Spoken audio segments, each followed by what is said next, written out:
Hey, what's up? Another video from the Duchess. I wanted to touch on this Ahmaud Arbery story. Before I begin, let me say if his mother or any of his family, any of his people get a hold to um, my video is like raising questions. I'm raising questions, and I don't mean no harm to the family. I don't mean to insult or to place blame or do anything like that. I just keep like an open mind and figure out different things. I'm trying to figure out different things for, us black people. How should, we move different? How should we teach our kids different, even though, they don't listen to us and everything like that. When we speak 1,000 times over and over again. And, we say one thing and they have to do the opposite. So, if his mother or any of his family member or any of them other activists out there who's representing the family and posting for the awareness and stuff like that, if any of y'all are opposed to anything that I said, just be clear that this my speaking is not to be an activist. I'm not an activist. I don't want to be. I'm too traumatized by, what I've been through in life from, my own brothers, you know what I'm saying, that, I can't even represent. I can't even represent no more because I'm traumatized, you know what I'm saying, by what I've been through or whatever. So, I'm not speaking as an activist. I'm just weighing in on the case, and for my people that listens to me, they might want to hear how I feel about the situation. They know sometimes I go against the grain, or I say things that other people might hide. You know what I'm saying? Because if it doesn't favor what they're fighting. You understand what I'm saying? Like, why? Okay, so the video came out of him getting shot down, and it looked like something out of the 1800s. You know what I'm saying? It didn't even look like 2020. You know what I'm saying? It didn't look like we was in the year 2020. It looked like something out of the 1800s, right? And like, damn, you know what I'm saying? That looked like some slavery, like the master killed the runaway slave or something like that, because he was running, like somebody in a vehicle was like rolling behind him, and it seemed like he was just like running for his life, and being trapped off from another truck with a man in the back and with a gun, and then another guy out and with a shotgun. It was like, just seemed like he was being hunted down like an animal, right? So that was the onset of what it looked like, and it caused a big outcry amongst the black people, and that's what we're supposed to do. We're supposed to have people to represent. But I'm gonna tell y'all, when you represent for the black men, I want y'all to equally represent for the black woman too. Let's not just fight for the black men when something happened with black men. Let's also back up our woman, because a lot of times, and like I said, I'm traumatized already. A lot of time our brothers, something happened with us, and instead of fighting for us, they just kick us to the curb. Oh, it doesn't matter, it's okay, just kick out, just pay me some money. You know what I'm saying? They always being like sellouts and stuff like that, and they'll kick their sisters to the curb and stuff like that. So okay, so I wasn't even gonna like touch on this story. That's why I wasn't gonna really touch on this story, because I really feel like I'm too traumatized to take that on. You know what I'm saying? Like, and I'm definitely not taking it on like no activist or anything like, or anything like that. And I'm not, a speaker, for black people rights. I never took no podium or nothing like that. This is just some YouTuber stuff that I'm doing here. You understand what I'm saying? So, if I'm not politically correct or whatever the situation is, and I'm not, speaking in a highly educated form or whatever the situation is, it's because I didn't sit down and I just script up a few questions that I had, and real quick and stuff like that. I didn't do like no publisher's story where I studied for hours and then came to broadcast it or anything like that. It's not that type of situation. So because this is a serious case, I'm just clearing up my position as to me speaking on it first and foremost. Okay, so if you agree with how my point of view or how I see things, I want y'all to like and subscribe. Okay, like my video and subscribe, and I'm just trying to pick my channel up and stuff like that. Maybe in the future we can get very serious. Maybe in the future we can become activists and fight for our people or whatever the situation is through my platform. If my platform get big enough and y'all support me, and I feel like y'all really need me and stuff like that, I would stand up and stuff like that. You know what I'm saying? But right now, let's see how it goes. Okay, so my thing is, like we said, when we first became aware of the situation, I think the situation happened sometime in February. We are all the way in May. Okay, so we all the way in May, and all of these months have been passed by, and nobody knew about it or whatever the situation is. The video pops out, and it's a big outcry amongst the black community, and people that's have big voices and stuff like that. They stepped out quick, right? And then another video came out that showed Ahmaud Arbery inside of because they said that he was robbing a house. And then another story came out and said the guys that shot him, it wasn't their house, so, and then they were saying, then come to find out, how did he get shot in the street, what I'm saying, and not inside of the house, what I'm saying? So what story is true, what I'm saying? Like, is they lying? So now the next video came out where he's inside of this house that's under construction. You understand what I'm saying? But it's not like a big construction site where it's like, you got a big tall building, a lot of construction workers work there. It looked like kind of more of a private house that's being rehabbed or something like that. Maybe it's an investor flipping a property or what have you. And the video came out, and you see him walking in the house. It's not his house. And he's looking around. We don't see him picking up nothing or rambling through anything. So, it's like, what is he doing? You know what I'm saying? Like, and his mother said he's an athlete, right? And said he'd be jogging and stuff like that. So,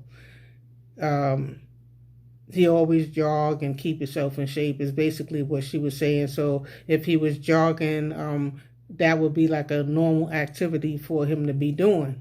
Okay, and then they pushed out the video of him inside the house. So it seemed like with these cases and stuff like that, like a lot of times they push out first a video to, incite like a riot or something like that.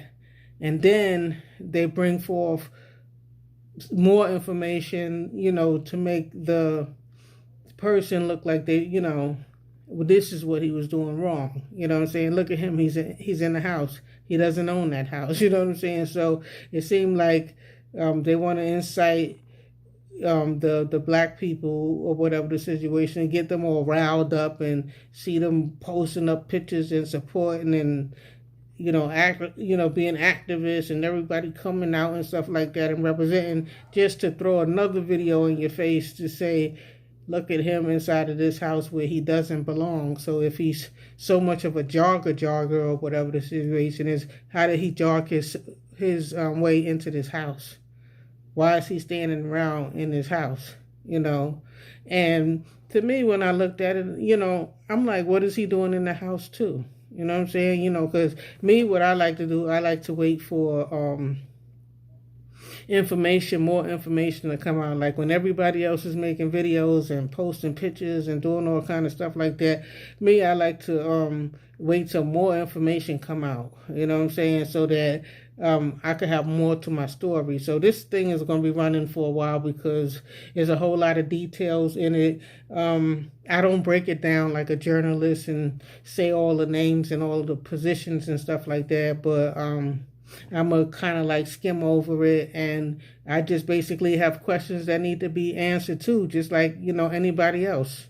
You know what I'm saying? So it's not like I'm coming with any new information or any new discoveries or anything like that. I'm just, thinking like, well, what is he doing? What was he doing in that house? You know what I'm saying? What was he doing in that house? Was he trying to rob the house? Was he trying to find something that he could steal? Was he in need for money to sell something? Did his mother know if he was a because they said he got like a 2018 or something, don't quote me on nothing, arrest or something like that, and he been in trouble before or whatever the situation is. So, was he hungry? Was he looking for something to steal and sell or something like that? Or was he looking for copper or something, something where he can, sell or whatever the situation is? We don't know why, and now he's deceased, so we would probably never know why, he was in that house. You understand what I'm saying? Why was he in that house, But people do. Like if a house is abandoned or something like that, we know people hang out in those. If a building is under construction, we know that people will if they could get access inside of there, they'll go in there and look around. A homeless person will go in there and sleep and spend a night in there, you know what I'm saying? Or somebody that's looking for tools or, something, something to steal from the construction workers or something like that. I'm not saying that that's what he was in there doing. We only have to take a wild guess as to what led him into that building, and it seemed like he came out with nothing in his hand. So it becomes even more weirder. So what I need to know, kind of like from his mother, is like, did he have any kind of like disability? Whether it was classified through a doctor, whether it was like through prescription. And, was he receiving disability, or did he just have a disability that she knew it was a disability? Because sometimes you'd be applying for like disability and they keep turning you down and turning you down and stuff like that. So you just be having to live with it. You understand what I'm saying? You could probably go to your medical doctor or whatever and tell them you're feeling depressed, or you feeling this way, or you feeling that way, or whatever, and they maybe give you something or whatever the situation is. But it's not the same thing as being classified as, with a disability, whereas you could say, okay, I have this disability, I need to go see a psychiatrist and get my self leveled off and balanced out, you know what I'm saying, and have someone to talk to and, get medication if, need be, or what have you, because it just looks strange to me for him to just be standing there, right? Because it's just a few seconds, or that's all they gave us. They might have more, or they might have a clearer video that they might be holding for the case, you know what I'm saying? So they could pop out pow and, surprise you with some more information that the public don't know, and then make everybody look stupid, because then you didn't have time to, argue or try to figure out that situation. So I would say, if his mother know that he had any kind of like disability, or acted strangely, what I'm saying, I think she should speak about that, because you don't want that video to kind of justify you know his murder. You understand what I'm saying? You don't want that video to justify his murder. So I think what we need to do is probably justify why he roamed up and walked up into that building. Even if he was going up in there to look to take something that didn't belong to him, he could have been going up there to take petty scraps. So you understand what I'm saying? That's not worth nothing to the next man, and it might have been worth something to him. It might be something that they was going to throw out anyway in the garbage anyway. So we could see it's a construction site. So what could he really take? You know what I'm saying? He gonna go in there. He ain't had no bag with no tools to cut no electrical boxes, which might be the most expensive thing, in the vacant house. Well, I mean, like, what's in there? He's not going to carry no stove on his back or no refrigerator on his back. So the question is why he's in there. And to me, his demeanor looked a little strange. It was only a few seconds, so I don't know which way he walked, if he walked left, right, or if he picked up something or anything like that. But it's clearly looked like he came out of that house with nothing in his hand, and it don't look like when he was struggling with the guy with the rifle, it doesn't look like nothing dropped out of his hand or anything like that. And he had on like shorts and stuff like that, so he didn't have on enough clothes to hide anything. So the question is, did he get shot for nothing? You know what I'm saying? They mad at him because he roaming up in this vacant house, and they probably watching the house. You know what I'm saying? And they probably watching a community, because that's how white people are. You know what I'm saying? They don't want what we have in our neighborhoods, like niggas hanging out on the corner, niggas hanging out in front of the building and all that. They're not comfortable with that. You know what I'm saying? So whoever doesn't belong in the community come strolling through there and stuff like that, it's like their eyes are like a magnet on the person. You know what I'm saying? They only want to see people that live there and that belongs there. And when they have visitors and stuff like that, they probably introduce their visitors to their community and stuff like that, so that they could know who belongs and who doesn't belong. And usually, like, we shut down and stuff at night. We don't hang out on the street corner at night and stuff like that. So like with the Trayvon Martin case and stuff, he couldn't even go to the store at night and go get a soda and Skittles, because he had on a hoodie. He was out at night, and okay, so now you look like a black thug from not from this community. You know what I'm saying? And a tussle ensued, and he got shot and stuff like that. So it's all a matter of fear. You know what I'm saying? They scared if they start letting people roam through their community and stuff, jog through and be wandering through houses and don't say nothing. Because if you don't say nothing, a person will come back and forth and keep coming back. Oh, nobody's bothering me. You know what I'm saying? And keep coming back and forth and stuff. So they don't want nobody to come through. And we not, supposed to be living in segregation. But, and I'm a real estate broker, but it really is going on. The way that they separate us now is with,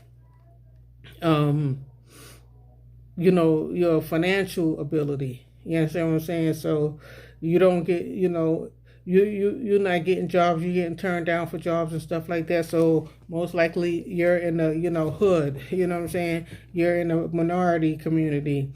The ones that they giving the jobs to and stuff like that, most of the white people, or they educated, or whatever the situation is. And we're going to get back to this job situation, because I want to touch on that too after I get finished about his story. Because this situation is like with the no snitching, and I'm going to talk about it after I finish talking about this. If um, if we have like a no snitching, if the black community is stuck on a no snitching street law, um, and no talking to police, that means that our kids is going to grow up to shy away from police, and it's lessening jobs that they are going to go after or try to qualify for. Law enforcement includes police department, or blue uniforms. It excludes the traffic agents. It excludes correction officers. They tease you if you was a correction officer, like they tease Rick Ross. Hey, you was a correction officer, so he couldn't even be a rapper in peace because they said they found a picture of him in a correction. You're supposed to be proud to get a correction officer job. You understand what I'm saying? But they trying to say like the music industry is you're frowned upon, or if you held those kind of jobs, and we got to stop doing that to each other. Any kind of job, if you hold a janitor's job, you know what I'm saying? If you a garbage man, collecting garbage and they make money, you know what I'm saying? You shouldn't be frowned upon no job, because now it's cool to just, go outside and nickel and dime and hustle drugs.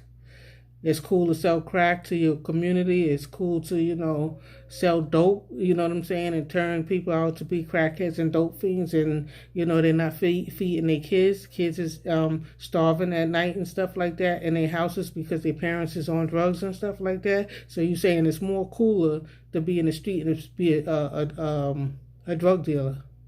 But we're going to get back to Ahmaud Arbery, because that's the next segment of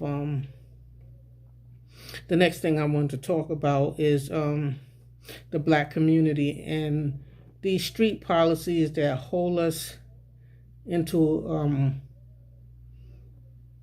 like a criminal persona. You know what I'm saying?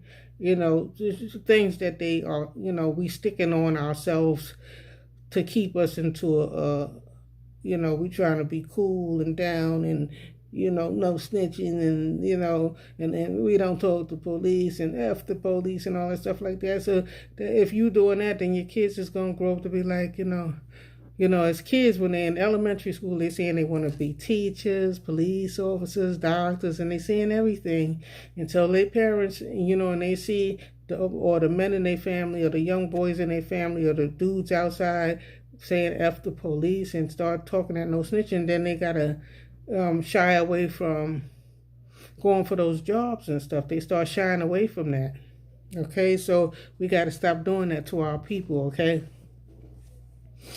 Okay, so where was we at with Ahmaud? I don't even know if I'm pronouncing his name correctly. Arbery. So where we left off, he was in the house. Why was he roaming through the house? Why he came out there with nothing? You know what I'm saying? Because if he came out there with something in his hand, then we could at least put a value on it, right? So he came out there with nothing. So, you know what I'm saying? So he didn't take nothing, so he was just, I guess, trespassing. And I'm noticing that with white people or in good communities, they patrol their communities. You know what I'm saying? If they see something that they don't want in their community, or something that don't belong in their community, or something that don't look right, or somebody going up in somewhere where they don't belong, or tampering with something, somebody's going to see something and they're going to come out there vigilant, you know what I'm saying? And they're going to handle the situation, you know what I'm saying? Because they don't want, the value of their houses to go down, you know what I'm saying? Like, oh, this,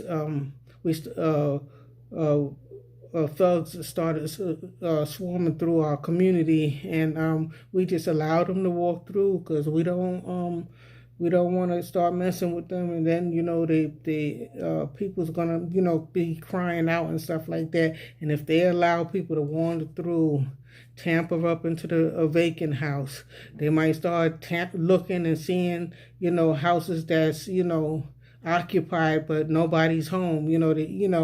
The way people burglarize, niggas burglarize houses and stuff like that when nobody's home or they think nobody's home, and they start breaking into houses and stealing stuff from houses that's furnished. You understand what I'm saying? So that's their excuse.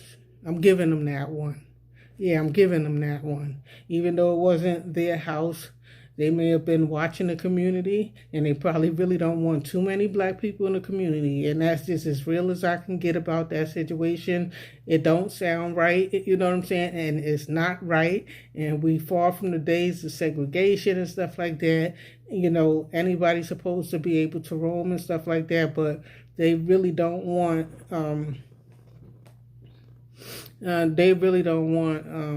to see, like, when they come down to because they might live in a good neighborhood, but to get work and do construction work and all kind of stuff like that, they know what the minority communities look like, and they see how they litter up their neighborhoods and how they hang around and hang out and stuff like that. So they don't want that in their communities. So they watch their communities, and when they see a black guy, they probably think of him like his mother said, he's athletic, so he's probably strong. So they probably felt like they're going to need a gun for him, you know what I'm saying? And they need to stop him, you know what I'm saying? Maybe this is not the first time that they've seen him. So let's just talk about everything that could probably, pop up. Is this just the first time they seen him come through and run through the neighborhood and go up in that house and come out? Or have, word been going around that community that there's a black guy, I'm scared of him, and he be running through here, and he be running around the houses, and he be running through the yards, and he be going up into that, that house that's under construction, and, you have old ladies, that gets, and men, that get scared quick. You understand what I'm saying? You have people that get scared very quick, and they'll start talking about it because they're not the only ones. And even in the minority communities, even in the projects and stuff like that, the old people have grievances, people have grievances too, while, the young adults and stuff, they want to hang out in front, or, you know what I'm saying? And the older people feel like, they make too much noise out there, or their music is too loud, or they can't sleep when they, you know what I'm saying? Like, the community should be much quieter and stuff like that. So everybody in every community, whether you're in a good community or the minority community, everybody, we all have our grievances, and we all want to live good and peaceful, mainly once we get older and we reach past the age of 40, you know what I'm saying?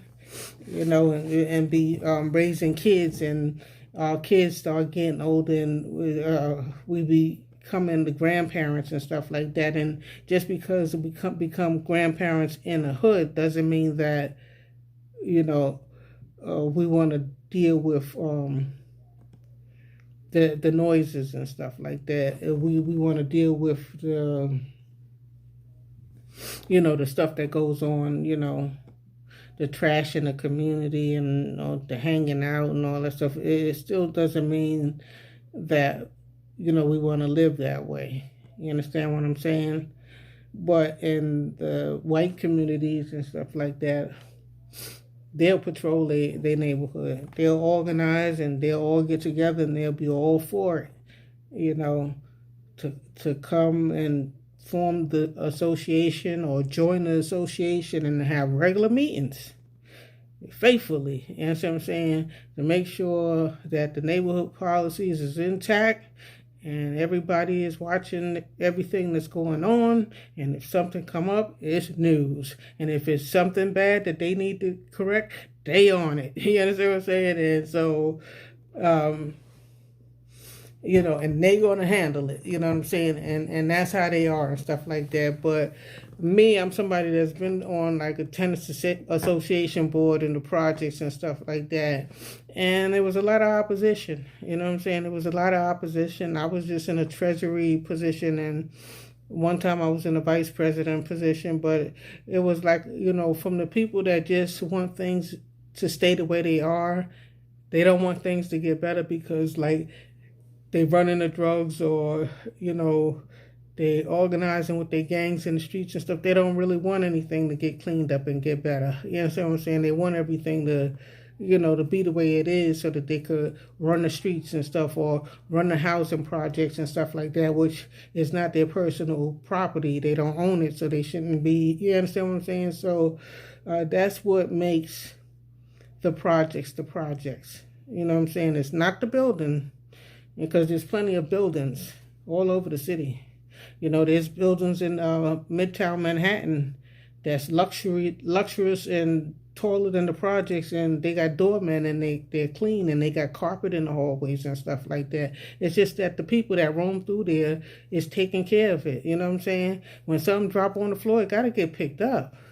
A napkin on the floor makes the place look terrible. You know what I'm saying? Like one napkin. They picked that up right away. You know what I'm saying? So when you come into the projects and stuff like that, people is pissing in the elevators. You got to step into that to step into your house and all of that stuff. Or, you look out the window, everybody throw garbage out the window. So garbage is all over the floors and in the grass and all in the trees, and sneakers is all up in the phone lines and all kind of shit that you have to, a sore sight that you have to look at. So it's just, the people. They just going to go ahead and accept that word projects and just start acting out on it. I don't look at the projects like that. I look at the projects as, regular buildings, because they have maintenance, free maintenance. You make a call, they come. If you need plumbing or whatever the situation is, or they do regular paint jobs and stuff like that. So they're doing all that. They're not doing it as well as a condominium building or anything like that, but they got their maintenance to take care of the grounds and stuff like that. So if the regular people, the people that live there here, and their children, if they picked up behind themselves and stuff like that and was cleansing and stuff like that, then the environment would be better if we took care of our own community. So back to Ahmaud Arbery. I'm looking at this situation as their community activists taking care of, they're not going to call the police and wait for the police to come, and the police take forever to get there. And then when the police come, they make a report. They got to make a slow report.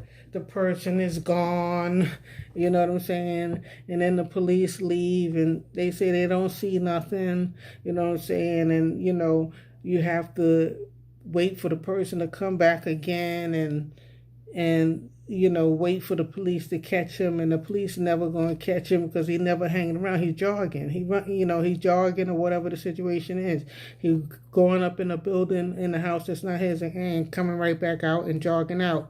You understand what I'm saying? So I feel like they took it in their own hands, and they may have done it in a more prejudiced way because it was a black man. This is how I'm feeling about it. They probably did it in a more prejudiced way because it was a black man. Now, if it was a white man that went up in the building, they probably would have thought that he was some kind of inspector or something. You know what I'm saying? They probably would have thought, like, hey, let me go over there and talk to him and shake his hand and see what's going on. You know what I'm saying? Because they probably thought that he, you know what I'm saying, he has something to do with the repairs or something like that, or, he's a special agent or something like that, or he's in the real estate, or he's interested in buying it or something like that. You know what I'm saying? So, let's go over there and introduce ourselves. They would have handled it in a much different manner. And they see this black guy running around in blocks and running up in houses and running this way and running that way. You know what I'm saying? It's almost like with me, I'm scared of dogs. You know what I'm saying? So if I see somebody with their dog off the leash or something like that, or a stray dog and stuff like that, I'm terrified. You understand what I'm saying? And that's what we have to, as black people, have to understand, and mainly our black men. Y'all scare people. You know what I'm saying? And some because a lot of our youth in our black community is forced into gang, and this is the way right now and stuff like that, and they scare people and they think that that's cool. You know what I'm saying? They think that that's good. Yeah, we got them shook and stuff like that, but that's not a good thing for somebody to be scared of you. You know what I'm saying? It's not a good thing for somebody to really be scared of you, because you don't know what they're gonna do. You know what I'm saying? And it doesn't have to be anything approaching you. You know what I'm saying? They could just report you. You know what I'm saying? If they think you're in the gang, if they contact the feds, you make issues behind your back that you don't even know that you're being watched. You know what I'm saying? So making somebody scared is not a good thing. I wouldn't say do that. You know what I'm saying? Like, if you're not trying to mess with nobody or be bothered with anybody, just stay away from them, and let them stay away from you, and let them live their life, and you go where you going with your people and you live your life. That's how I wish people would leave me alone. But I guess I got a little bit of fame in the street, just a little bit, not a whole bunch, or maybe just a little bit, you know what I'm saying?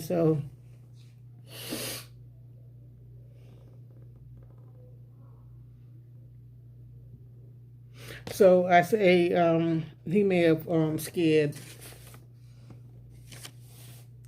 He may have been through there.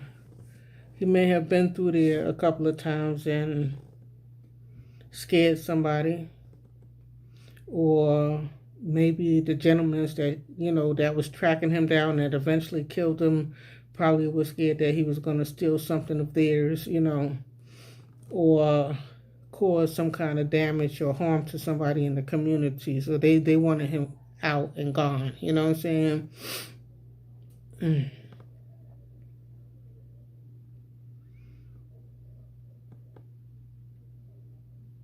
So he was in the house, came out with nothing. Ran down the road jogging. Another gentleman was recording. I'm not sure if he's been arrested, or I think I hear that they want him to be arrested, like he was a part of that little gang that they had there. You know what I'm saying? Like the three men was in cahoots after this young black boy. So the vehicle was recording the situation, and we see like the pickup truck was there in the road, and another white man was in that bed in the back part, and Ahmaud saw that the road was being blocked, so he went around the truck. You know what I'm saying? And when he went around to the front of the truck, the dodge around, the other guy had a shotgun, and Ahmaud lunged. It was a struggle for it. Why it was a struggle for it, I'm not sure why the struggle ensued. You know what I'm saying? Was he sure that they was gonna pull the trigger and shoot him? Because we don't have no sound, so maybe the person said, I'm gonna kill you. You know what I'm saying? For some reason, he felt the need to struggle for the gun. You know what I'm saying? But I'm not sure who shot him, because I thought the guy on the truck in the bed, I thought that he was firing a little gun and shooting down, while they was tussling. So I don't know where the I don't know where the shots came from, if it came from that rifle that they were struggling over or the other guy that was on the truck. You know what I'm saying? So the autopsy's been done. He got three bullet wounds.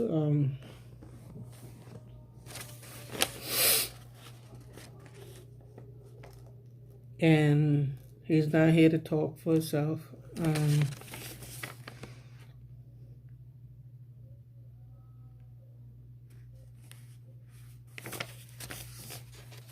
And did they need to shoot him? Like, he was a jogger, so why they out there with their guns is another question. Why they automatically felt like it was like kind of like premeditated to be automatically out there with the guns. Did they ever like approach him or try to approach him? But being that, he was always jogging and on his wheels, you know what I'm saying? It's like not somebody that you could say, hey, come here, or approach, so I don't know what the character of Ahmaud is, other than what his mother is saying. We don't know. Then some people say his clothing didn't look like jogging clothing. Why is he jogging in khaki shorts and like that? You know what I'm saying? But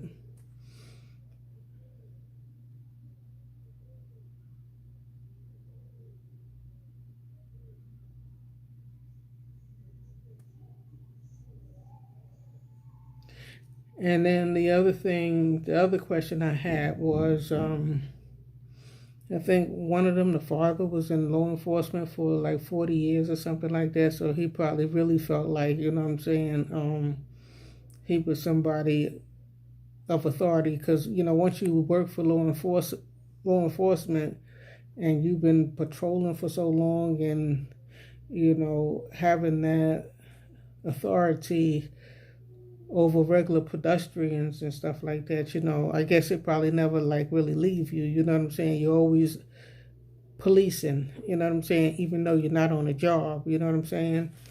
So I think police officers, they might need to, see a shrink or whatever and get them out of that mode once they no longer on a job, you know what I'm saying? Like, you're no longer an officer, you know what I'm saying? You could patrol the community and stuff like that, but just to pull out your gun and shoot somebody, you don't have that, you're not employed there no more. That's not your position no more. You're retired, you're out. You know understand what I'm saying? So, I guess the department can't really back them up, like they could back up a uniformed officer that's, on a job. You know what I'm saying? They can make up all kind of excuses and, get their little wordings together, whatever the situation is behind the scene or whatever.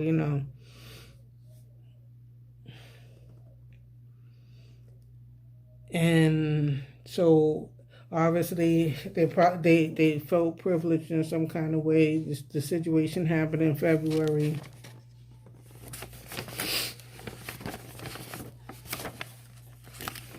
And some lady, I forgot who she was, DA or DA office or somebody, she swept it under the rug.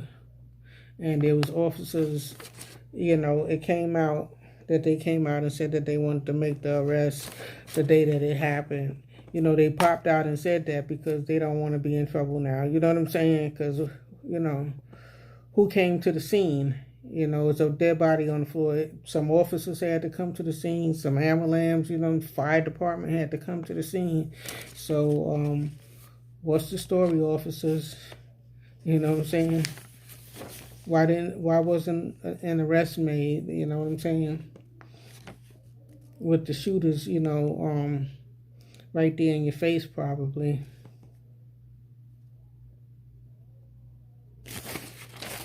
So they didn't get arrested because I guess they know people in law enforcement in higher places, and they probably made a phone call and she told them, don't do the arrest, you know what I'm saying? So now this case is going to get ready to get blown wide open. So even if they try to find an excuse, a reasonable excuse why they shot Ahmaud. Um, they still got to answer why this female that's in the ranks, why she canceled the arrest, why she called off the arrest. So that right there now, you know what I'm saying? Her job is on the line, and it's getting crazier and crazier. You know what I'm saying? So somebody black got killed in February, and here we are all the way in May, finding out that his situation was about to go unsolved if it wasn't for the guy filming, which was one of their people. It's one of their people from their neighborhood, and it got out into the streets. You know what I'm saying? So we have one of their partners, the driver, to thank. You know what I'm saying? Because if that video would have never came out, his mother would have just thought that they said he was robbing a house, and he was shot and killed. So you know what I'm saying? And left like that. You know what I'm saying? But thankful for that white guy that was filming. Now his little video got out, and I seen it on World Star.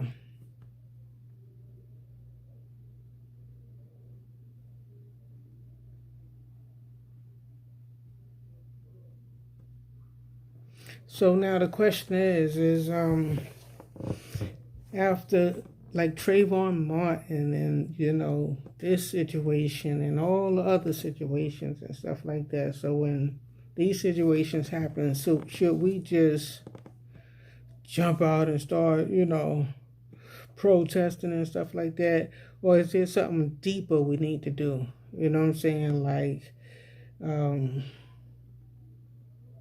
even though we're in the hood and there's people that's trying to get out and stuff like that, but there's people that's going to be born, live, and die in minority communities. So we might as well get the community together and start teaching our kids and raising our kids in this. What we say, they always like try to do the opposite. That would distinguish between them being the youth and we being the old people. You know what I'm saying? They always do the opposite. But we need to start educating our kids and start questioning our kids.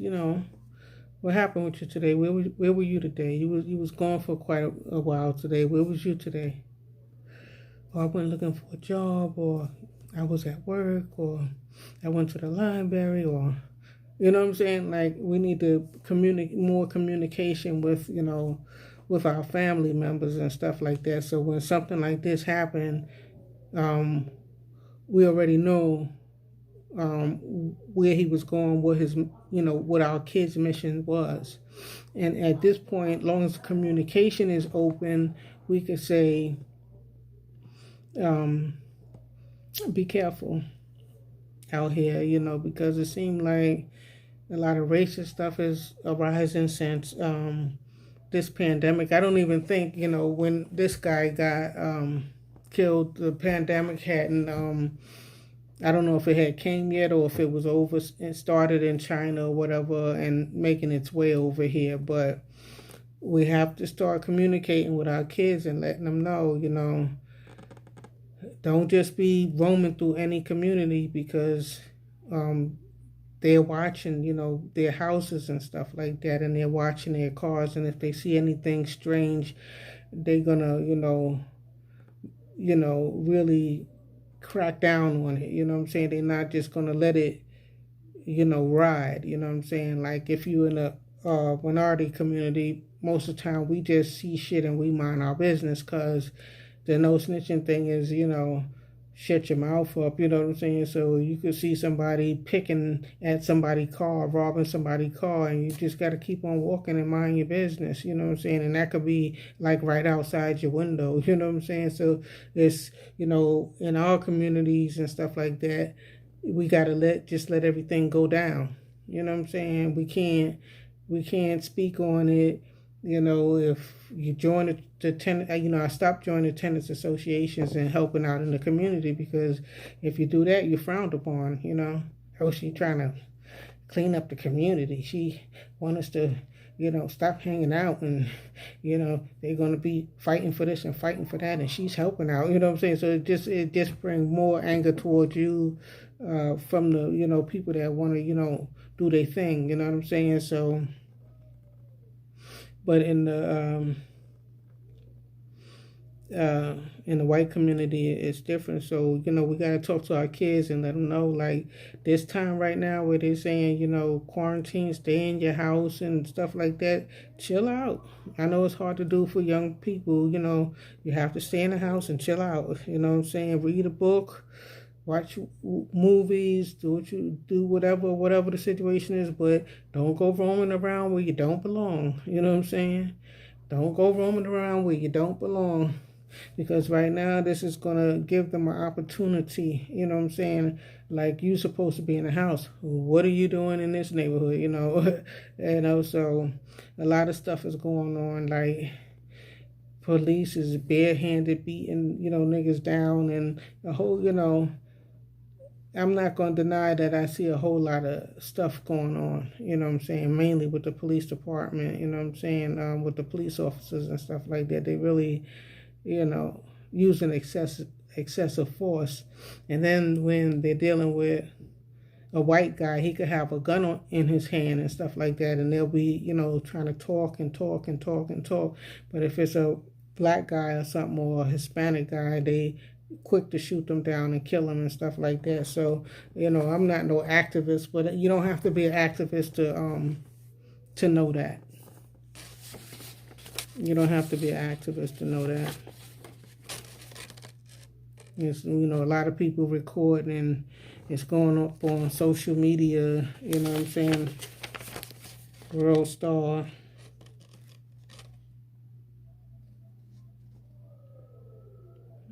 So I don't know. I mean, do people need to be told in these times, this is a pandemic. A pandemic is a disaster. Do you need to be told to lay low? You know what I'm saying? Like, lay low and watch out. You know what I'm saying? And be very careful, out here.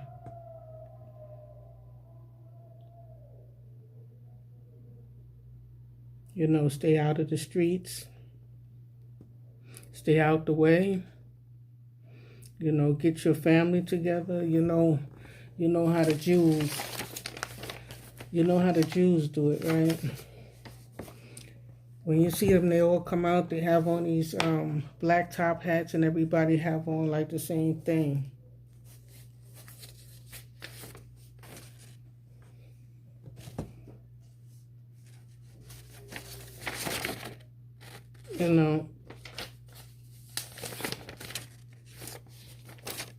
We need to get our people together. You know what I'm saying? We need to start loving each other, because if they keep seeing us, dudes is killing each other, and you could just see it in the rap industry, how somebody's trying to rise up, and just as they, getting up there to make it, they get shot and killed and stuff like that. As soon as brothers having success, another brother, shoot them down, or if a basketball player, football player, something like that. If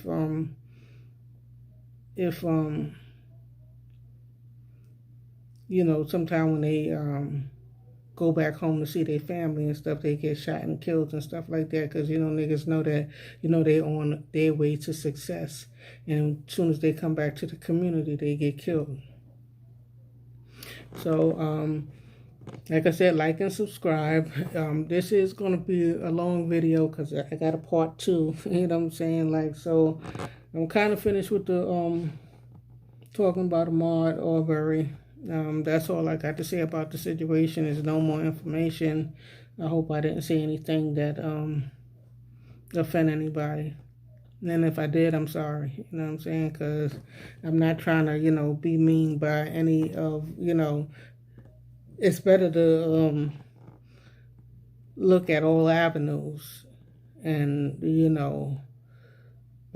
nitpick everything because you don't want nothing to surprise you in court, and then you come up with some new allegations. Oh, he had a disability. Yeah, but you're saying it too late or something like that. You know, understand what I'm saying? So, and it ain't nothing wrong with having a disability, or right now in these times, anybody feeling like they need to sit down with a psychiatrist or a therapist and talk or something like that. In these times right now, when a lot of people is losing their employment and stuff like that, it's not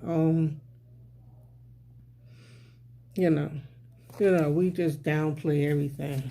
You know, if you go to a psychiatrist, oh, you're crazy. You know what I'm saying? Like, but that don't mean that everywhere. You know what I'm saying? People just like to balance out, go talk to somebody, balance out, and then they could get back to their normal life, go work and get some money. When things start, stressing them out and stuff like that, or depressing them and stuff like that, they go to their psychiatrist, and then they level out, and that's how that happens and stuff like that. So don't be like a total disaster for your life. You know what I'm saying? If you go untreated, you understand what I'm saying? You end up in a situation, So yeah, I was talking about how the Jews are, you know what I'm saying, like with their church, and with their community, it's don't seem like to be a separate thing. Like when they come out, and they come out in them same clothes, and they go to church. And I'm not saying that we need to be wearing, all need to be in the same outfit, but we don't. The majority of us is the poor people. You know what I'm saying? We live in paycheck to paycheck, or some people's getting welfare and food stamps. Some people getting SSI and SSDI, you know what I'm saying? Some people's, they got their job and they paycheck to paycheck. And some people might be like getting a little in the middle class and stuff like that. But with that, they got their high bills, and then they probably taking care of the rest of their family and stuff like that, and looking out for everybody else and stuff like that. So that, lessens their income and stuff like that. So we all, most of us is in, kind of like a struggle anyway. You understand what I'm saying? So we don't need to, we don't need to be the ones they're saying everybody got to come out in name brand and luxury and jewels and diamonds and gold. I know the rappers is doing that because that's their look or whatever the situation is, and that's what separates them from being regular pedestrians to public figures, and celebrities and stuff. That's what they have to do. You understand what I'm saying? But if you make the, regular people in the community feel like, oh, look at your sneakers, oh, look at your clothes, look at this and look at that. You know what I'm saying? Like they have to be paying $200 for sneakers, and you can't keep wearing, you can't keep wearing it. So you're going to have to buy another pair every 2 weeks or every month, you know what I'm saying? And then, with your clothes and stuff like that, it's too much of that stuff for all kids to have to go outside and be out there with name brand clothes on all the time and all of that stuff, and don't even have a pot to piss in. How you gonna be in all that designer shit, and you don't even have a roof over your head? You living with somebody. When your mother kick you out, then you might have to go to your sister's house. You might have to go to your cousin's house and lay over there sometime. You might have to go to the crack house and lay over there sometime if if your family is tired. You might have to go to a drug den or something like that and hang out in there and shit and sleep on the couch or something like that. You know what I'm saying? I know the streets. You know what I'm saying? I know what be going on out there, and I know what before I had my apartment. I know what I had to be going through. People don't want you to be in their house. So eventually, you don't really have to have did anything wrong. They just, want their space and stuff. So you get out of their house, and then you got to go knock on somebody else's door. You know what I'm saying? And then, when all your doors that you knocked on and stuff is closed and stuff, then you go to the streets and, wherever everybody's hang out, whoever mothers the crack house mother and stuff, that's somewhere where you can hang out all night to the morning. You know what I'm saying? So I know to deal with that. You know what I'm saying?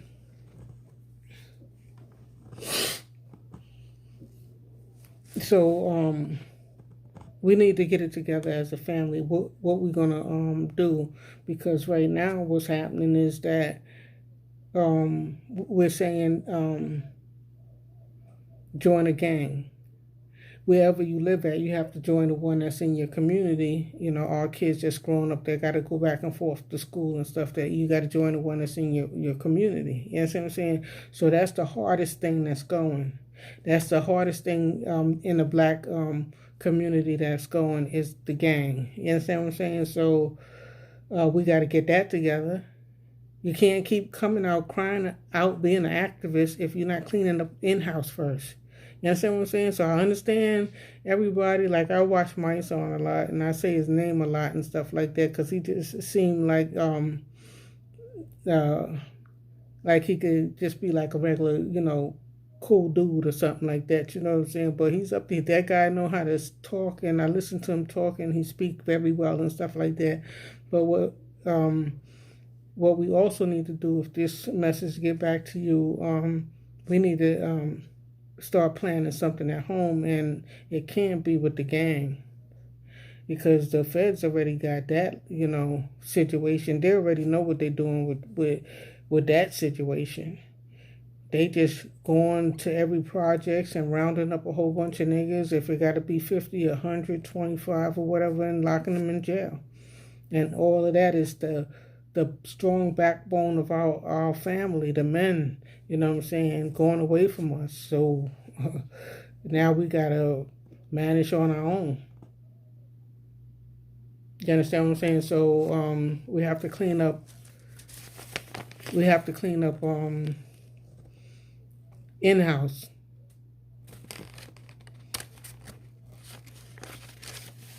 We got to take those kind of steps. And why is the music industry allowing the gang culture to be the ruling body over the rap industry? You understand what I'm saying? It's like they're the ruling body. Like, you coming in, oh, what gang you with? Oh, you with such and such. And niggas be like putting together gangs and squads and stuff, and coming into the industry, and they with the Woos, the Chews, the Bloods, the Cribs, they with some kind of gang, and that should not be like really okay. You understand what I'm saying? So what about a regular kid that say, well, I'm intelligent, my vocabulary is high, and I want to rap, and I'm not rapping about the streets and stuff like that, and street cred and all that stuff like that. I want to maybe rap about educational stuff. You know what I'm saying? Like, what about that kid? You know what I'm saying? He can't come. He can't come forward. There's no room for him. He's a good boy. He's a goody two shoes. You know what I'm saying? It's no room for him. They're not listening to that. Or we want to hear Scarface, you understand what I'm saying? And I hear that they making that the new Scarface, remaking that movie and stuff like that. So let's see what they want us to turn into now. Because ever since the last Scarface movie came out, the Al Pacino, all our kids is turning into that. You know what I'm saying? I love the movie too, but it became our community. Scarface and Al Pacino and all that stuff, that became our community. That's what every nigga want to be like him. So now they getting ready to remake the movie. You know what I'm saying? And, 50 Cent got a whole line of different drug dealers and ghetto movies coming out and stuff like that. And people look at, our kids look at the movies and they want to be like that. They want to,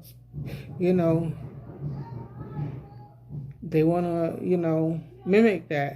They want money. They want money fast. They don't want money slow. They don't want to go to McDonald's and work. That's frowned upon. Oh, you work at McDonald's, you know what I'm saying? Oh, you a school bus driver? That's frowned upon. Just having the honest job is frowned upon. So those kind of things to our activists is we have to clear that up. You know what I'm saying? Like, if somebody got a job, I don't care what it is. You know what I'm saying? We should be proud of that. You know what I'm saying? Because most of us can't get a job. You know what I'm saying? There's people with 2 and 3 master's degree. I met a lady one time. She had 3 master's degrees. She got 3 master's degree, and she said she was jobless. She couldn't get a job. She overqualified. And they give, a black person, mainly the black woman that's on the lowest totem pole, any kind of excuse. See, you understand what I'm saying? I got 3 masters. Look at my resume. Her resume is tip top shape. Mainly with that education and stuff like that. So now you're overqualified, you're underqualified, you're never just right. You understand what I'm saying?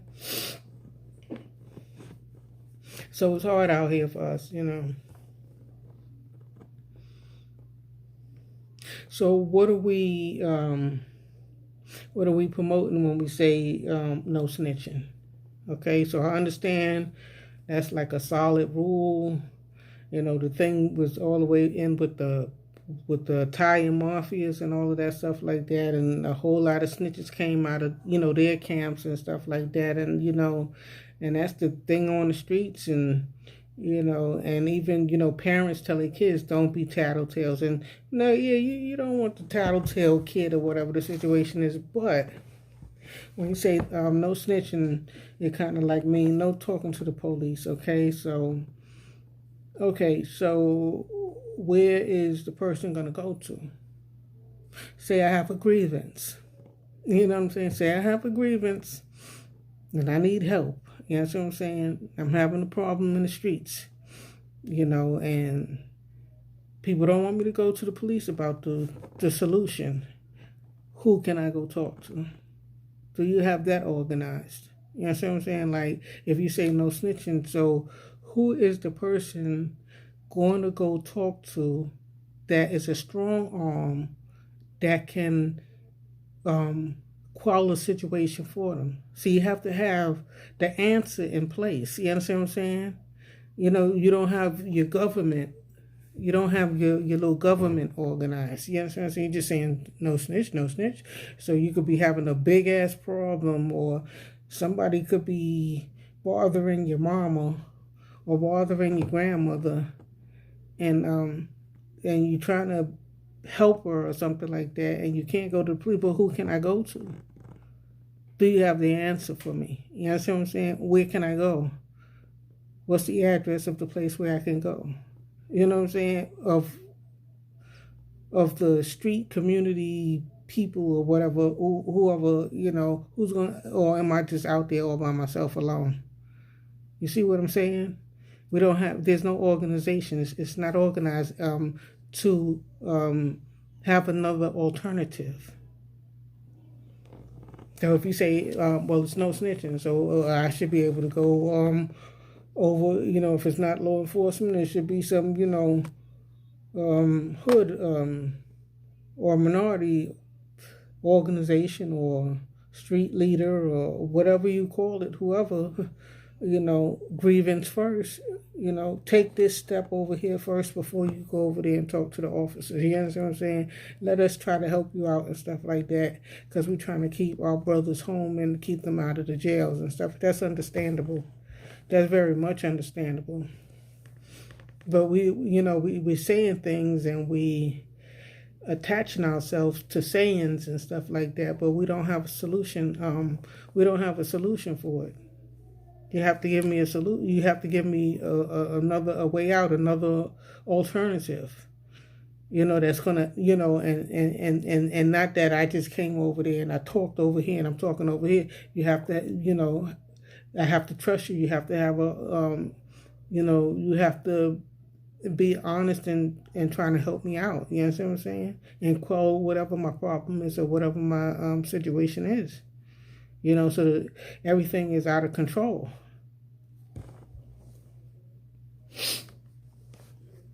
So so what I'm saying about that is that when you say no snitching and no talking to the police, you also raising your kids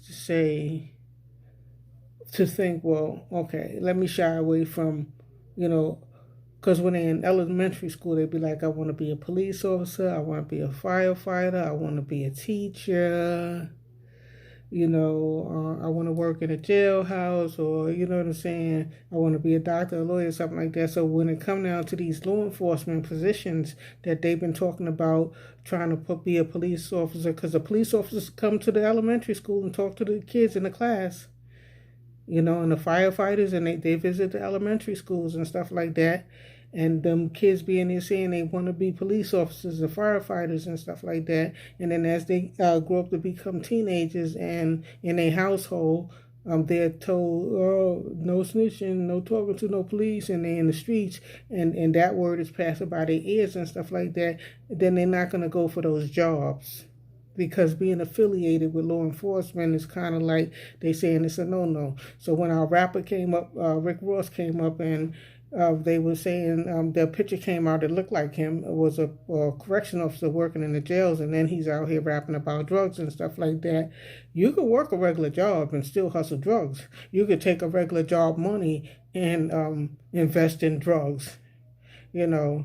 So you can't say that just because a person works in a certain field, that he wasn't out here investing his money and hustling on the side. You understand what I'm saying? I'm not saying that's a thing to do, kids, but I'm just saying for all the people that were snapping on Rick Ross, you can't say that he was a correction officer and he wasn't hustling, because if he was a correction officer and he was bringing home anywhere from 500, 1,000, 15, whatever he was bringing home, that's good investment money to go get a package and flip it. You know what I'm saying? So, when they was doing all that with Rick Ross and stuff like that, I was like, yeah, just because he was a correction officer don't mean that. You know what I'm saying? And even if he was a correction officer, you know what you gotta do to become a correction officer? You know what I'm saying? First of all, you got to take a test. You got to take one of them law enforcement tests and go to that special site, and it's a long line, and you got to pass that test. And then you got to cause I think I applied one time. You got to shoot the gun, and they test you on different skill levels. You have to jog. You have to run and do a task. Run up the stairs and run around. They got this path for you to run around, and you got to do it in a certain amount of time and reach to the end. And the first time I did it, I failed.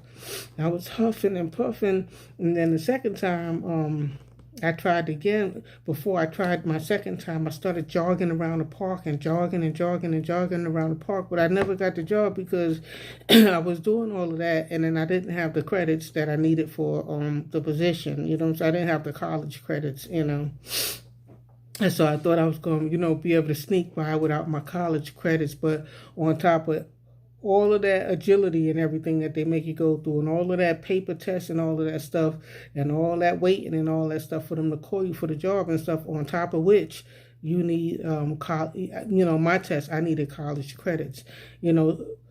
The rules for different tests are different, you know what I'm saying? So you might not need no credits, some you might need so many credits, and some you might need all the credits, you know what I'm saying? So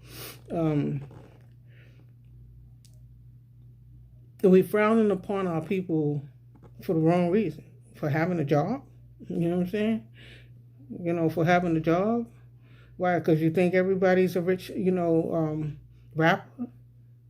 And all the rappers is, living on borrowed money too. They sign a contract, they getting this front money. You know what I'm saying? Everything's a front. The jewelry that they wearing, how many rappers came out where the jeweler is saying, suing them because they owed them, $250,000. You know what I'm saying? $500,000. You know what I'm saying? Their shit is not paid for. Everything is rented. You know what I'm saying? Everything is leased. How many rappers, their cars being repossessed, and, their houses foreclosure and all of that stuff like that. Niggas that you thought was doing well. You understand what I'm saying? So don't be thinking, like TLC, I thought that they was big superstars and shit like that, and don't go chasing waterfalls. That good shit song with the video and with them twitching around and all of that shit like that. And come to find out, they wasn't getting more money than me. I had a cleaning business. I was knocking down cleaning jobs, and they was getting skimmed on. You know what I'm saying? They was getting a couple of dollars. And they didn't even have a decent car. You know what I'm saying? Because they tell that story that they was like they song hit the radio and that they was out there in a mall or something. They said they was somewhere and they was in the little hoopty car and the dude was they was saying we TLC, we TLC, and the dude was saying, oh, y'all TLC, and they was hopping around hollering, yeah, this is our song is on the radio, this is our song and stuff. And the dude told him, well, if y'all TLC, y'all should be driving a better car than that, because they had a little ugly hoopty car, and their song was on the radio. So right there, that show you and stuff like that, that everything that glitter is not gold. Everything that's glitter is not gold, baby. So that stuff that you reaching for and stuff, just do your own shit. You know what I'm saying? Even if you're in a situation where you getting welfare, public assistance, or you getting a disability check, or you working paycheck to paycheck, just live your life and be happy. Because a lot of them rich motherfuckers is not happy. They miserable motherfuckers. You know what I'm saying? And they living in these nice, quiet communities and stuff like that. They might be somebody black living in a good neighborhood, and them people don't even want them there. You know what I'm saying? So they be living around people that don't want them, don't even want to see them there. You understand? So that's a bad feeling. And if you so famous and stuff, you can't even really come outside. You can't walk the street regular like everybody else. You know what I'm saying? You got to have security. You got to sneak around and all kind of stuff like that. So you're not really living, you know what I'm saying? And if you got money, the people around you, do they really love you? Or is they just working for you? You know what I'm saying? Or they just pinching off of you? You understand what I'm saying? So, with people that's in the minority community, your friends is hanging around. You can't say that, you can trust everybody and stuff like that. But if you ain't really working with that much money and stuff and people hanging around you, you know what I'm saying? They're hanging around you because of you. You know what I'm saying? Not because of your money.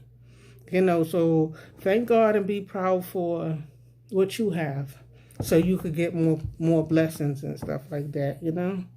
Don't be stumbling over your feet trying to and backstabbing people trying to get ahead and stuff like that, because the person that you're looking up to, you don't know what they did to get there, and you don't know, you're looking at their front, you don't really know what's behind the scene. You know what I'm saying? You don't really know. Just like with Kanye, you would think everything is going good. He was at the height of his tour, and that arena was full, and he was just on a rampage, just ramping about shit, and he got real deep and started talking about Jay-Z and everybody. Just start losing it, and started getting paranoid and stuff, and then ended up in a mental hospital. So you know what I'm saying? So now he turned into having church services and stuff like that. That probably help his mental stability. So he, at least he did something to to help out his situation. Doing like Sunday service is good. It's good for that. Like you connecting with God and you're doing something peaceful and stuff like that, because you be too far in that music industry and you feel like you just around the devils, you know what I'm saying? So you want to, feel like, you touching bases with God, you know what I'm saying, from time to time, you know what I'm saying? You don't want the evil spirits to be chasing you down, you know what I'm saying?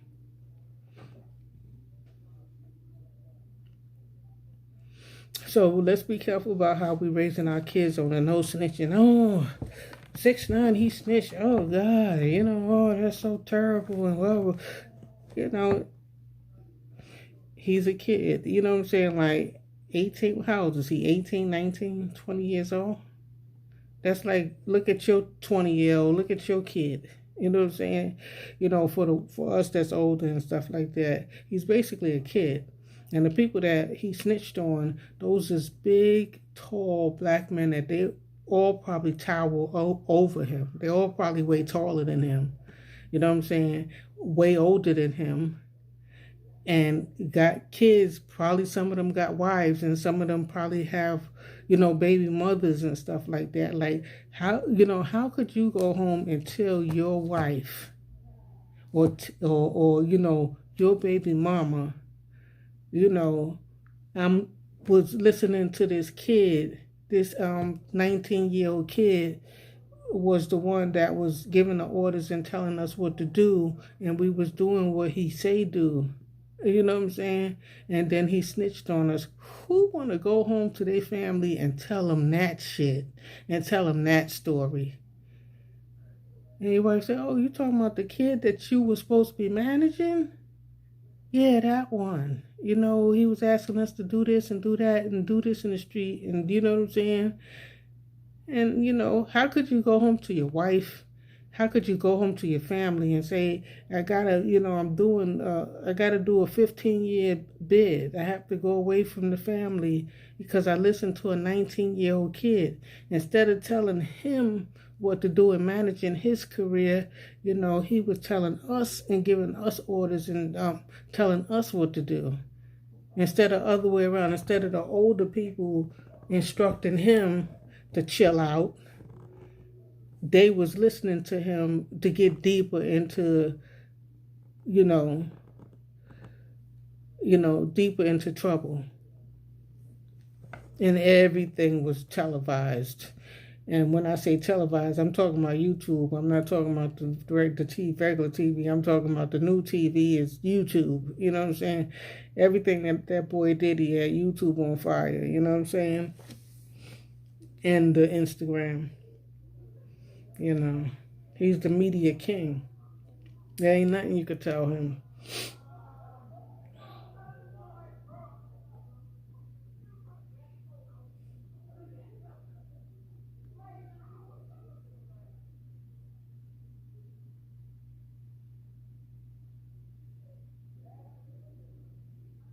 So the music industry is seeming like we're accepting our kids to be coming through as gangsters.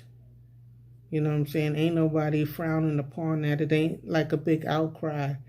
You understand about the way the music industry is, you know, leaning. You know what I'm saying? It's like accepted. You know what I'm saying? Like if Bloods and Crips is a legal organization or they doing legal shit. You know what I'm saying? So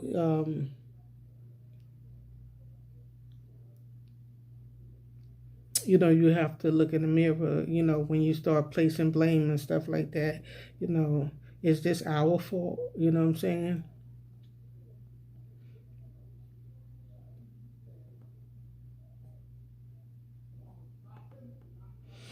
Yeah, so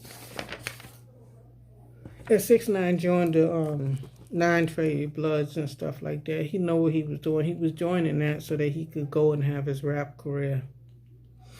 And with his rap career, he was having they was gonna be protecting him, and he was testing everything, you know what I'm saying? Because he was like, let me see, can I go over to California and talk crazy to them? Can I go to Chicago and talk crazy to them? You know what I'm saying? He was like, yeah, you know, my boys is pretty, you know, strong. They're pretty crazy out here. You understand what I'm saying? So he was giving orders like to do this and giving money to do that and stuff like that, and nobody was stepping in and say, hold up.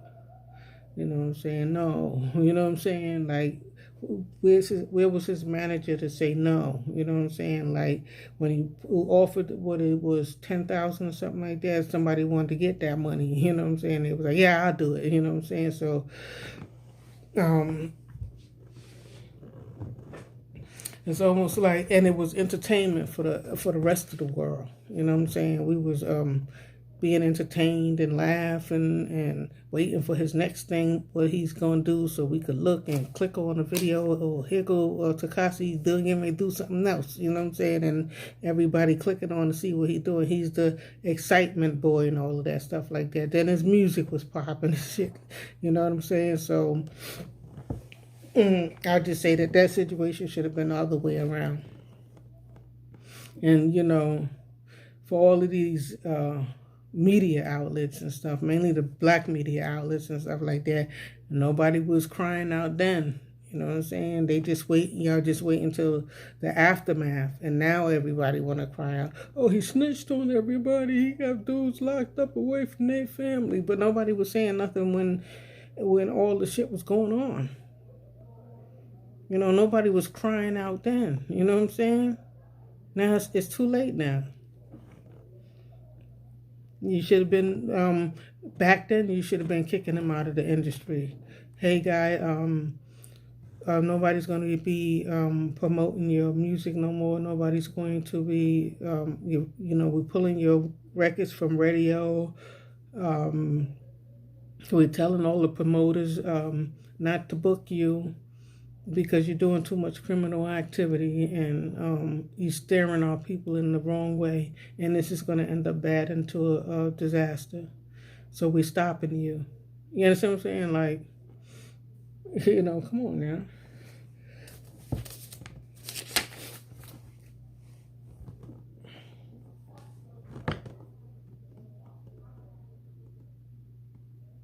So it's like we raising with the no snitching, we raising street law abiding kids. Our kids is abiding by the street codes and stuff like that, And it's good to know, so you could be savvy, you could, understand what's going on in the streets and stuff like that. But when you start doing that, then you saying something, you gotta watch out for the other thing that you're saying.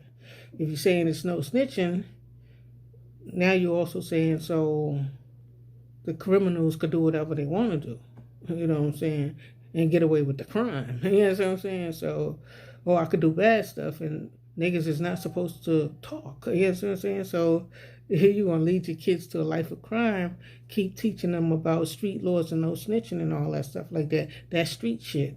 Send your kids the other way. You know what I'm saying? Send your kids the other way.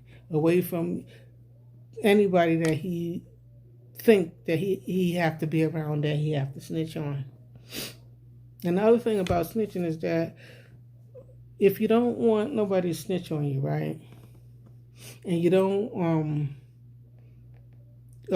need no co-defendants, you need to be by yourself. You know what I'm saying? You need to do your dirt by yourself.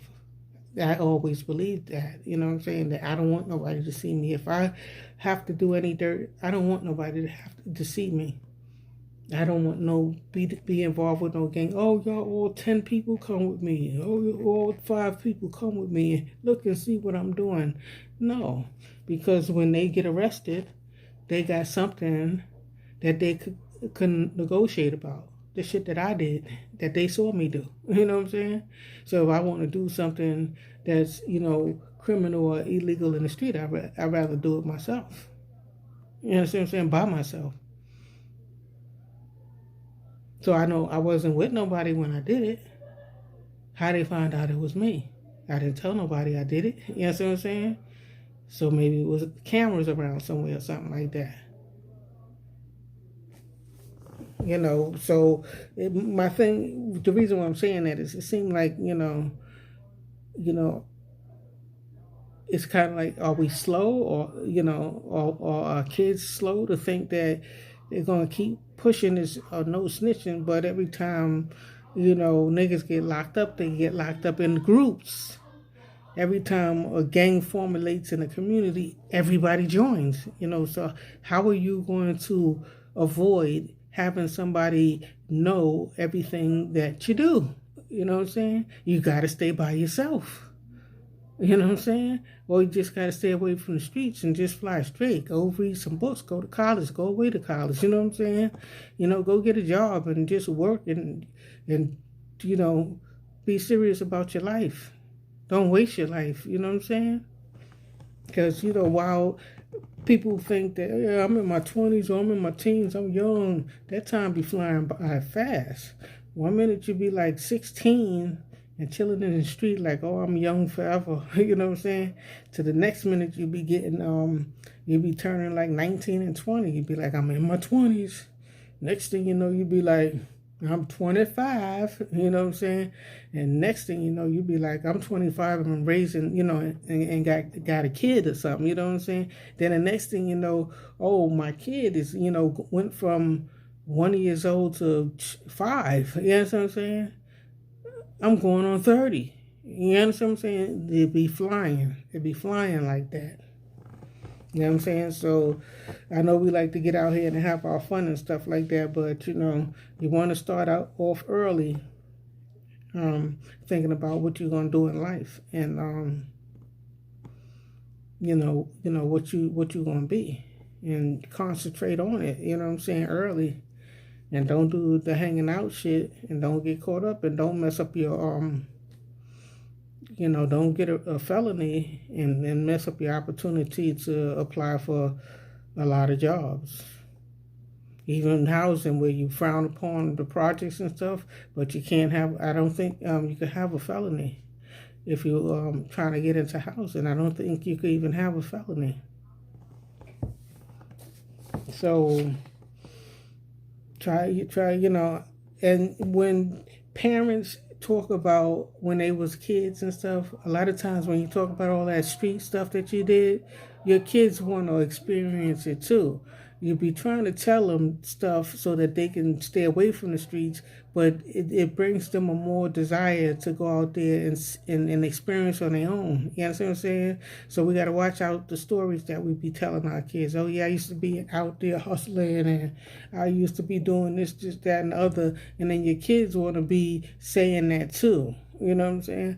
Oh, I'm hustling. I'm, selling stuff and stuff. You know what I'm saying? They want to go out there and do it too, even though you're telling them the story to try to keep them away from the streets and stuff like that. It becomes a desire to them because they look up to you, and their parents did it, hustled and sold drugs and did this, that, or the other, or something like that. Or maybe their father's telling them something like, before I got my life together, I was out there robbing people, or I was out there jacking cars or stealing cars or something like that. You put stuff, survival tips in their head. That to them, it's like a survival tip. Well, let me try that. My father did it. Or my mother did it. Let me try that. You know what I'm saying? So we got to be careful what we putting in their head, them stories that we telling, and what we glorifying. Like the big meat story is coming out, and we've been glorifying his lifestyle of being a drug dealer and making a whole lot of money. You understand what I'm saying? And he been in jail for a long time. I know he wish he probably just never had that money. And even with the coronavirus, they let his brother out, and they still won't let him out. You understand what I'm saying? And he did a good long time. And the only thing I know about him that he sold drugs. I didn't even hear about any killings or anything like that. But I guess they say the drugs kill and it destroy families and stuff like that. So we got to be careful what we put in our kids' heads.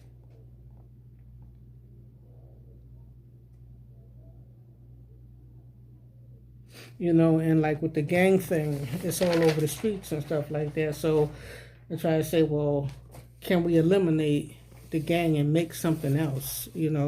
Let's make some other kind of organization and make it big, where a lot of kids could join, where they could probably come eat if they're hungry, or get support if they need, or get connections for jobs and stuff. Like make a whole bunch, organization in every community where, that could be something big. Everything is there that they could want. And the celebrities that donate and stuff like that donate to those community organizations, where they used to live and stuff like that, and whichever ones that they want to donate to. You know what I'm saying? We need to come together and put together something, for our kids, so that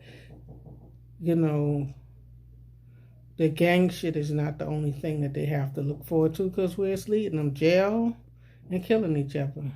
And then when you're killing each other, but you don't want the white cops to kill the black guys, but you're not doing anything to stop. It's not enough activists going on to stop the black on black crimes. It's not enough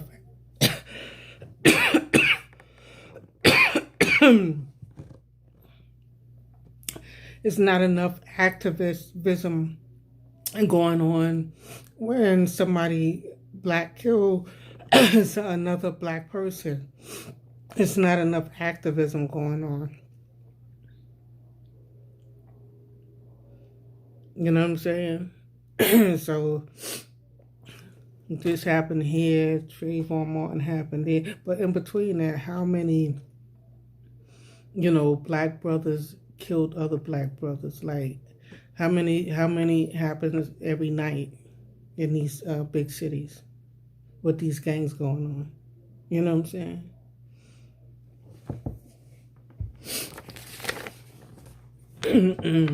So that's why,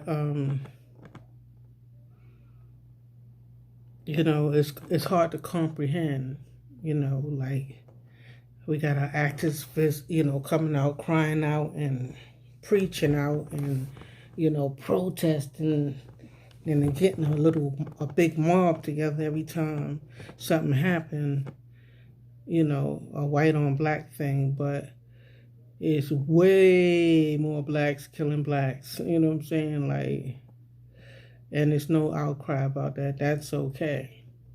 So I think we need to clean up in-house first, and then we could protest about what other people is doing to us. But they see that we don't care about each other, and so they don't care either. They see that we're not strong together. Like, we don't really love each other. We kissing up to everybody else's race. You know what I'm saying? We're not supporting each other's businesses. It's nothing that we're holding down. You know what I'm saying? Like, a lot of Spanish people, whatever, they got them grocery stores on the corner. It's nothing that the black people is holding down other than, rap. And we sold that, so we have to go sign contracts with these big corporations and owe our life to them. You understand what I'm saying? For fronting us money. You know what I'm saying? That we're not going to never be able to pay back. You understand what I'm saying? And so, rap is supposed to be ours, but it's not really ours. You know what I'm saying? So all of this outcry about what Tekashi 6ix9ine did to, our industry and stuff like that, it's not yours. You sold it. You don't have no power in rap.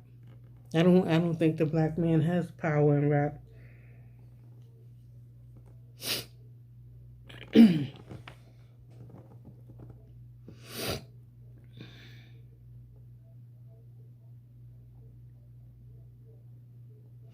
So I want to touch back on like I said, with the Jews, they wear like the same clothes and they have like a uniform. You know what I'm saying?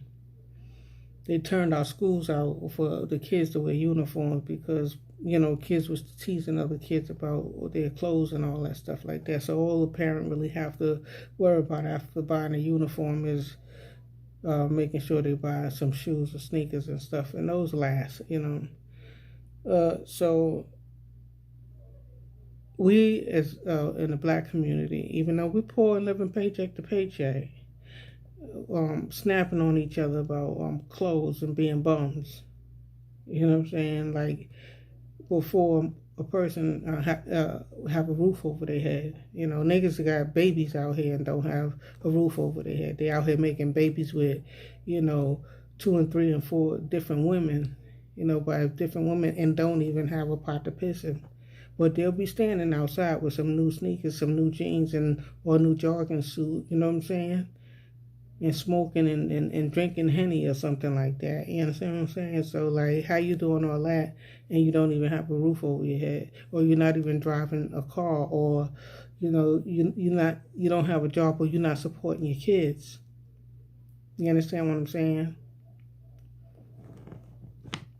But they want everybody else to look up to them and think that look good and that look cool outside. That doesn't look good and that doesn't look cool. So we have to clear that one up. You know what I'm saying? Like, if we poor, is we really supposed to be in designers? When I was a kid, we used to design our own clothes. We used to get plain sweatshirts. iron our names on, go get all the letters and iron our names on and iron different patches on our stuff. We used to do it ourselves and on our sweatpants, and we used to iron creases and stuff in the pants and creases in the sweatshirts and stuff like that. And we just used to be making up our own style, you know what I'm saying? And we used to be making our clothes, and they seen us making our clothes, and that's why they started doing all of that designer stuff, you know what I'm saying? So instead of us making our own clothes and stuff like that, now they making the styles for us, and we paying, all our money and taking credit that we don't have. You understand what I'm saying? To purchase from them to stay in style. You know what I'm saying? The Jews, what you think the blacks got more money than the Jews, and the Jews is wearing the same clothes, the same outfit, the same uniform. So they don't have to worry about looking at the tag or are those the real sneakers or those, you know what I'm saying? So if you buying like $200 sneakers and stuff like that every week, every paycheck and stuff like that, how are you? What are you saving? When are you saving to purchase your house? When are you saving to lease your apartment? You know what I'm saying? When are you, if you got to buy those kind of clothes? When are you doing anything for your kids? When are you throwing some money at your baby mamas? You understand what I'm saying? So it also causes, we know that we have a hard time getting jobs in the minority community. You know what I'm saying? We have a hard time when we applying for this and we applying for that. The only jobs that we really could get real good is McDonald's. You know what I'm saying? Even the people that's graduated with degrees, a lot of us, got that big student loan on our credit report, and we're not even working in that field. You understand what I'm saying? So it causes a crime now. It causes people to go out there and rob or steal. You know what I'm saying? End up getting busted and going to jail. Now you got a felony. Now you can't get a job, so you might as well rip up your resume. You know what I'm saying? So it really, we're hurting each other by saying, this is the style and that's the style and this is the style. Like we all can't, get the name brand that Floyd Mayweather. You know what I'm saying? He's the boxing champ, won 50 fights straight. You know what I'm saying? And he come out with all kind of he got watches that's worth millions of dollars. You know what I'm saying? Something he wear around his waist. We can't compete with that. You understand what I'm saying? Our men is going to be in jail trying to compete with that. Trying to rob and steal compete with that. So we ain't doing nothing but filling up the jails, forcing our kids to try to stay in style. So that's another thing, you activists, we could come up with a plan for that. That's another one of them things. I know everybody likes to look good and stuff like that, but what happens when you can't afford it? What happened to the dudes that can't afford it, and what they go out and do, and where they end up at? So, jail.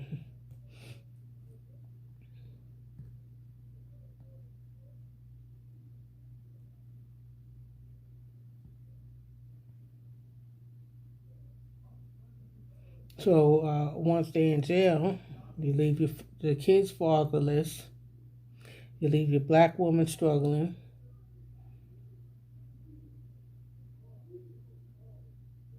You leave the black woman struggling with the household and with the kids, by herself. And then on top of what, you got niggas out here that be like teasing women, for living in the projects, right? But it's because our men are leaving us. You know what I'm saying? So you can't tease us for uh, you creating a problem.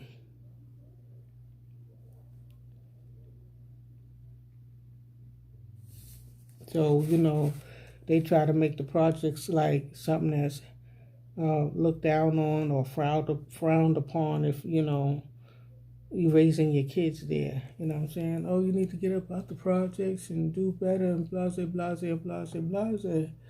Oh, yeah, that's easy to say. It's easy to say, but if the person that got you pregnant, you know, runs off as soon as you get pregnant and that belly get real big and you're about to drop that burden, you know what I'm saying? Them niggas run off. And a lot of time them niggas don't get a job because if they get a job, then they got to pay child support. It's going to come straight out their checks and stuff like that. So once they start getting different women pregnant and stuff like that, they be like, it's no need for a legit job because all of these women is going to be coming after my paycheck and I'm going to be left with nothing. You know what I'm saying? So then they, go to hustling. You know what I'm saying? So they'd be all messed up.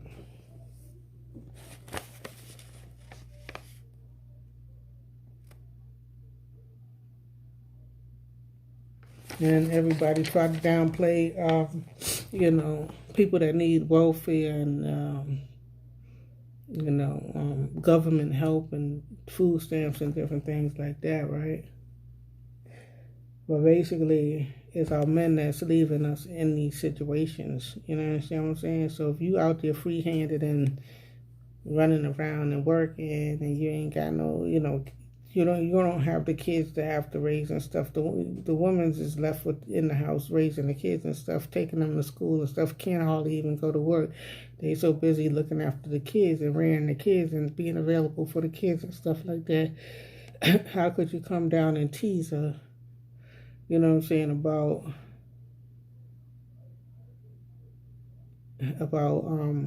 being stuck. Okay, so. We just dogging, each other. You know what I'm saying? We really are dogging each other, you know what I'm saying? And the ones that do make it is kind of like they just tease us, you know what I'm saying? Like, with everything. So, I'm trying to finish this off. My throat is getting scratchy. I'm going over an hour.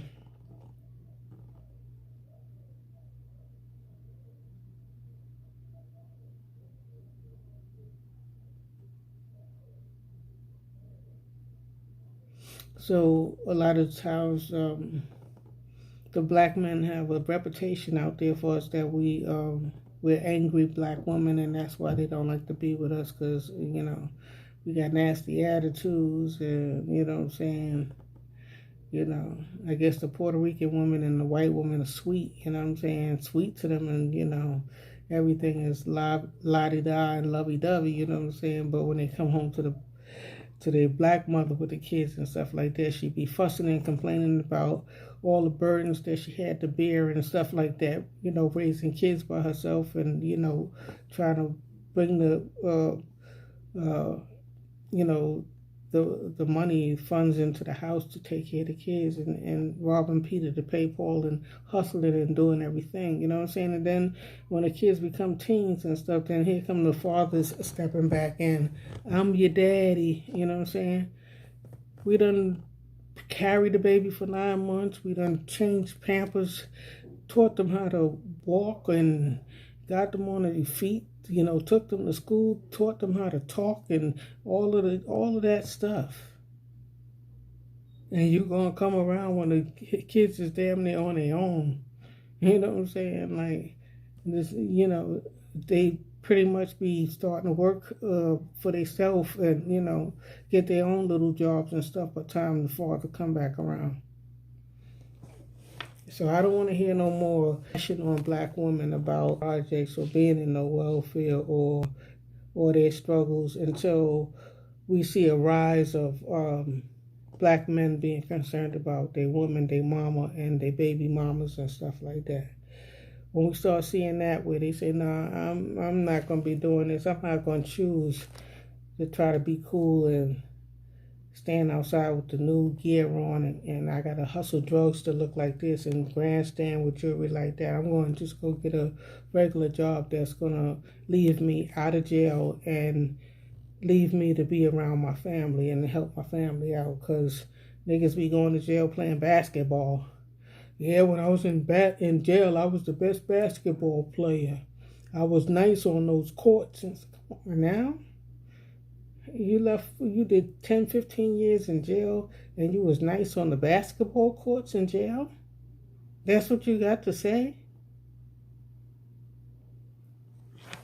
So you bounced the ball while your baby mama was, struggling with the kids with the household by herself. And that's the story you got to tell.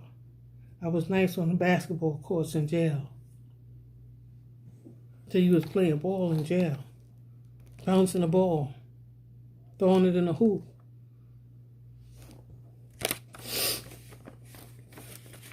So stop downplaying your woman. Use your backbone to help them out. You know what I'm saying? Stop kicking us up the ass every chance that you get. You know what I'm saying? Stop, kicking us to the side, throwing us under the bus every time you want something. You know what I'm saying? Or you're asked by somebody that has something for you. They ask you to leave. Come on, but leave your woman behind. We got some other women over here we gonna go get. You know what I'm saying? Don't bring her. Leave her home. You know what I'm saying?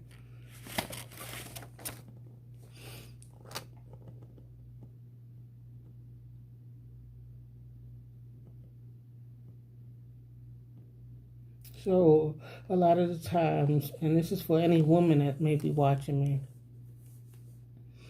See, it's happening over and over again, but there's a lot of women that, whereas the black men, they like Puerto Rican women and they like white women and they like to move on, and that means that that's their success in life if they get those kind of women, right? Well, with black women, a lot of times they don't like to,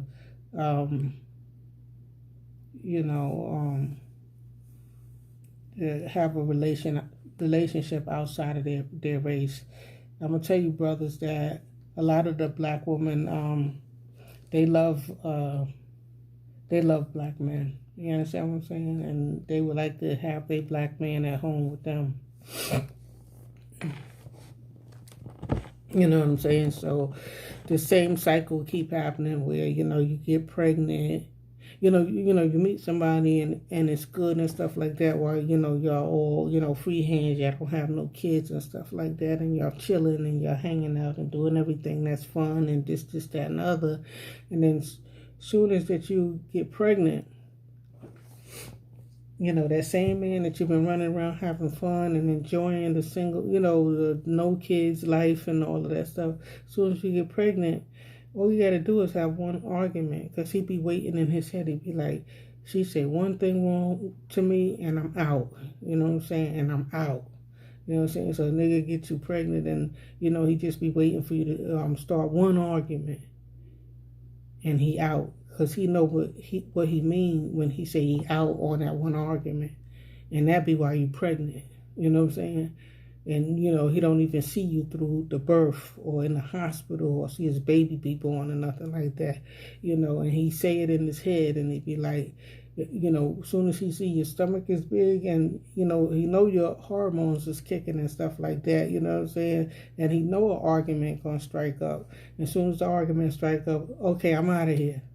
And you be like, oh, shit, I'm by myself.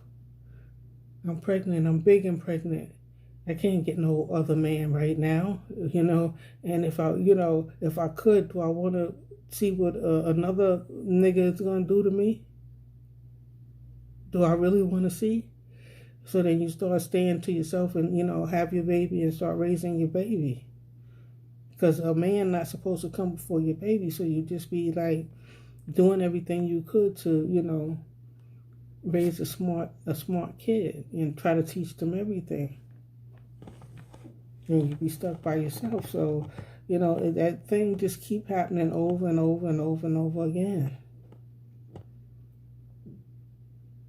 And it's like the boys get together or the older guys get with the younger guys and be like, man, just leave her then. You know what I'm saying?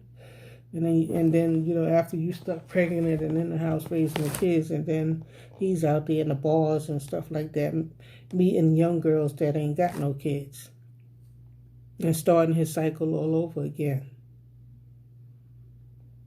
So I think if we're gonna get the Black Americans, if we're gonna get our shit together, if we're gonna get our families together, it's got to include the black man.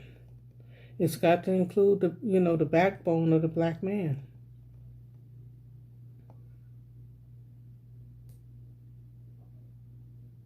But it's different from when I was growing up, because me and my girlfriends, we used to be looking for the niggas that got money, and we used to leave the Bronx and go across the bridge, and we called it money making Manhattan, and we used to go into Harlem and stuff like that, and see the the niggas that's got money and hustling and stuff like that. But these days, it's the other way around. Niggas be looking for the black woman that got, if you got a good job, then they'll stick with you. You know what I'm saying? They be looking for what your income is. You know what I'm saying? Instead of you looking for what how deep their pockets is. A lot of black women is leading the way. As far as being the breadwinners, you got a lot of niggas home laying in the bed and taking care of kids like they the woman, cleaning up the house and stuff, and washing dishes and cooking in the house like they the woman. They ain't got no job because they got a felony and they got a whole bunch of excuses why they can't work. So a lot of times you'll have the woman got a job, you know what I'm saying, and then she go to work and come back and forth, and no telling what's going on in her house. When she not there, we're not even gonna get into that.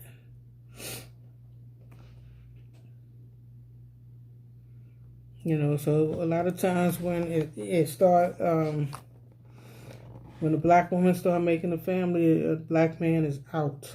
He want his hands to be free. He don't want to be bound by nothing. And as soon as the first argument ensue, he's out.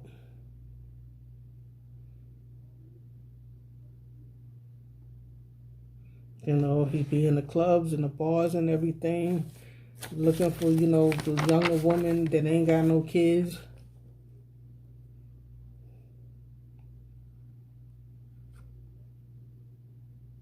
While your baby mama's in the house doing it all by herself.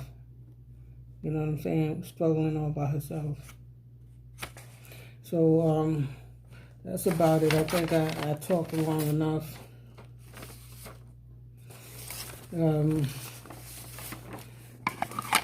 For you activists,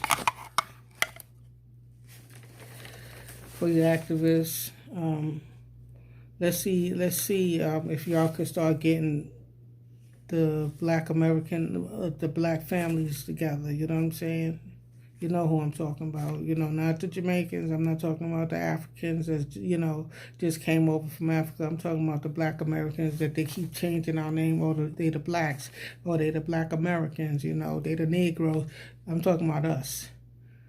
Get a plan, that's better than gang culture. You know what I'm saying? Get a plan better than that. You know what I'm saying?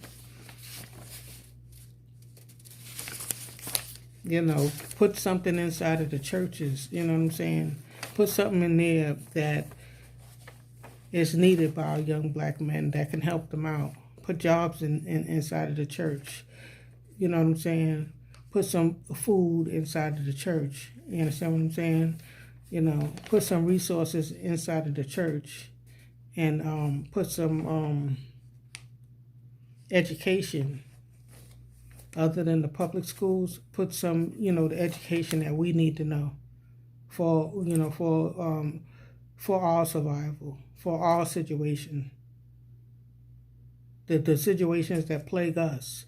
Let's let our kids get ahead of it.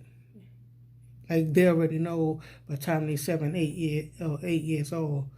what they got to dodge out and what they got to do. So I'm out. Y'all like and subscribe if y'all feeling me. Yeah, I'm out. So peace. Y'all have a good night. Like this video and subscribe.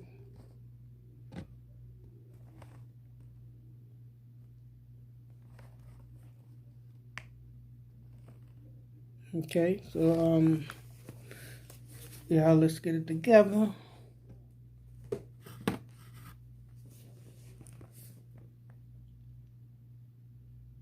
Because I'm tired.